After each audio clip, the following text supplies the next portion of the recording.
Good morning, dear children. Welcome back to today's class. In the previous classes, you have studied what is national income, the objectives of calculating national income, what are the needs of calculating national income, and some important concepts of national income. Isn't it?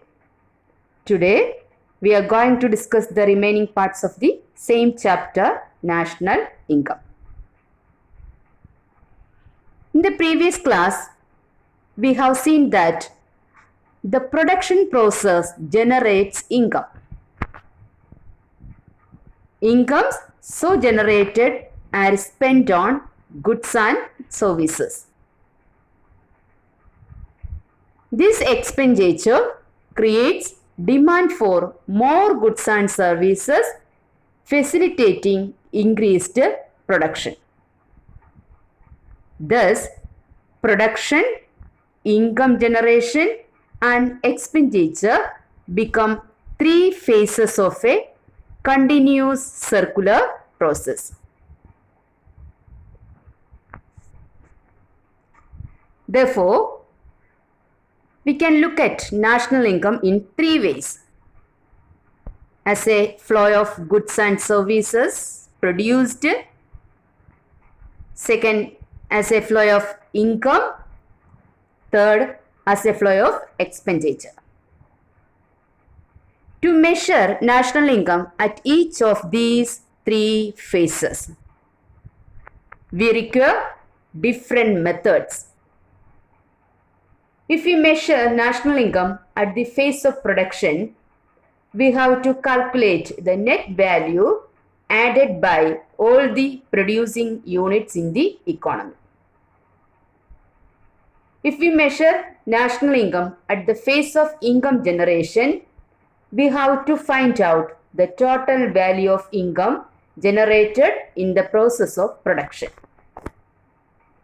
If we measure national income at the phase of disposal of income, we have to find out the sum of expenditures in the economy. Therefore, corresponding to the three phases, there are three methods of measuring national income. They are product method, income method, and expenditure method. Let's examine these three methods in detail. First, product method.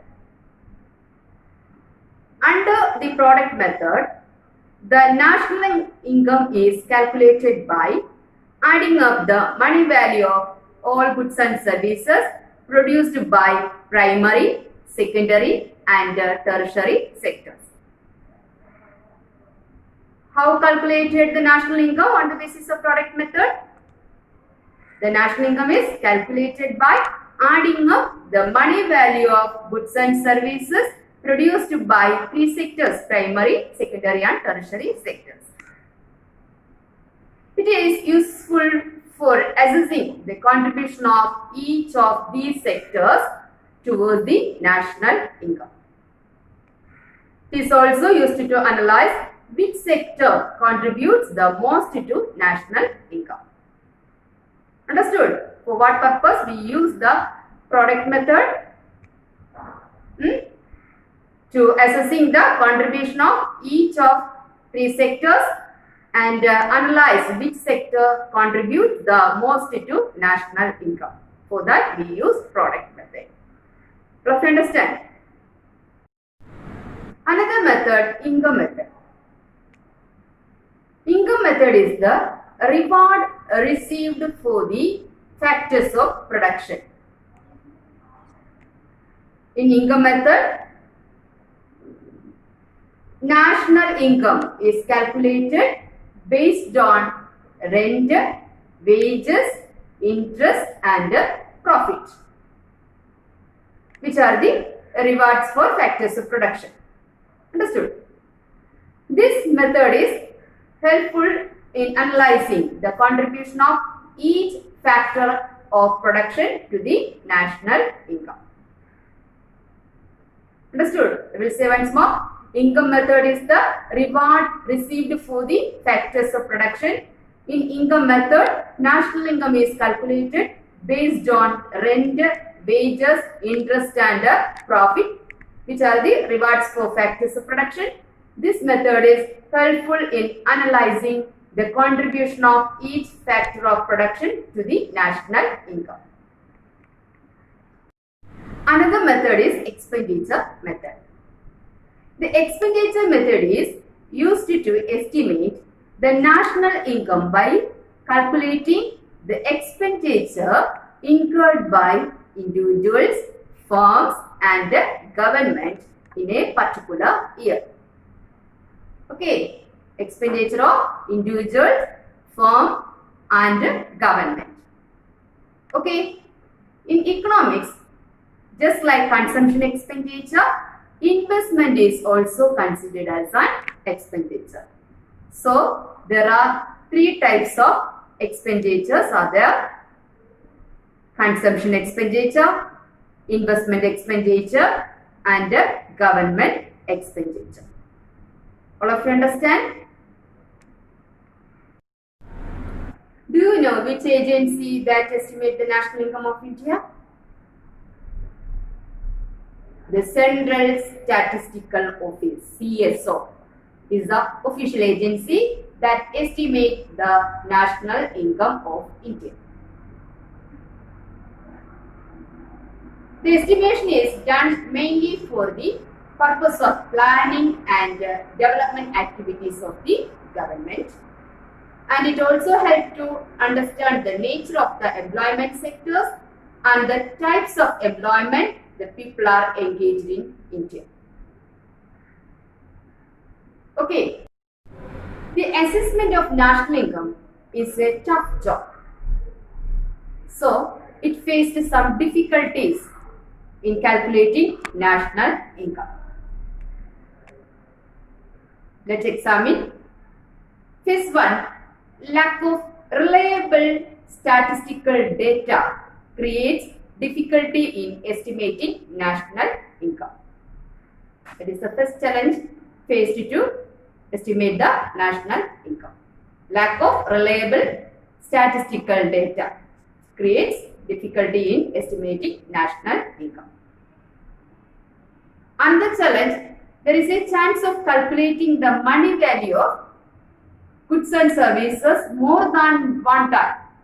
That is double counting while they pass through different stages of production. Okay. Another challenge, services of housewife is not included in national income. Another difficulty, the production of goods for self-consumption is not included in the estimation of national income. Example, vegetable garden at home. It is not calculated as national income. Okay.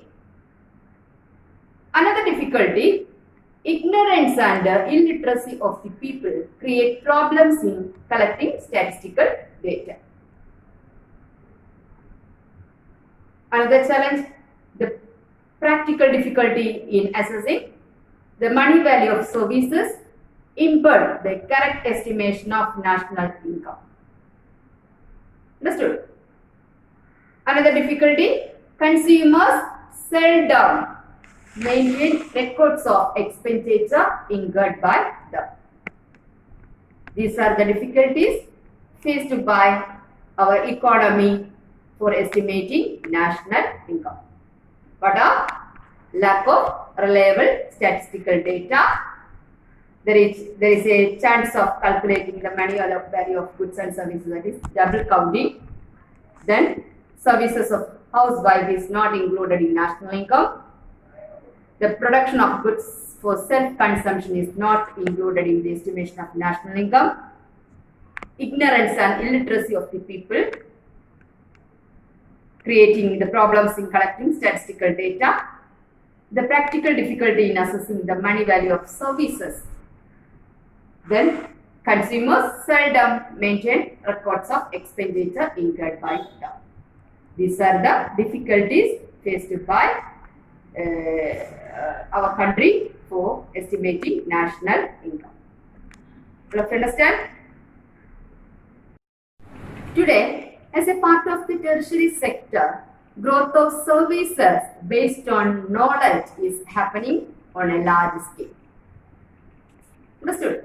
The knowledge sector is the sector which efficiently uses knowledge and technology to attain economic growth.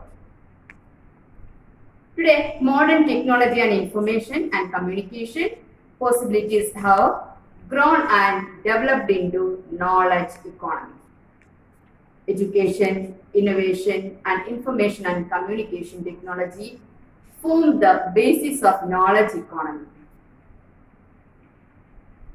Understood? People giving expert advice on shares and taxes, software experts, etc. are a part of this sector. Top business executives, researchers, scientists, expert policy makers, economic experts, etc. strengthen to the sector. The government also give priority to the development of knowledge sector. Okay, example, initiatives of government of Kerala like the Infopark and Technopark are examples of knowledge sector. India has achieved immense progress in information and communication technology. Understood? So much so that today we are a global service provider in the field of software technology as a result of this knowledge boom. As a result of this knowledge boom, India can enhance the welfare of the people through an increasing economic growth. All of you understand? Okay. What do you understand from this session? What do you learn today's session? Today you have learned some important concepts of national income calculation, then different methods used to estimate the national income and growth of knowledge sector. Understood? In this session, you have an assignment, that is, with the help of reading materials and the internet, find out the different institutions in India that contribute to the knowledge economy. Analyze how they helped in increasing India's national income. I repeat again, with the help of reading materials and the internet, find out the different institutions in India that contribute to the knowledge economy.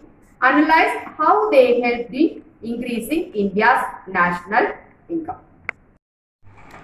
I hope all of you have understood today's class. That's all for today. Thank you and have a cheerful day.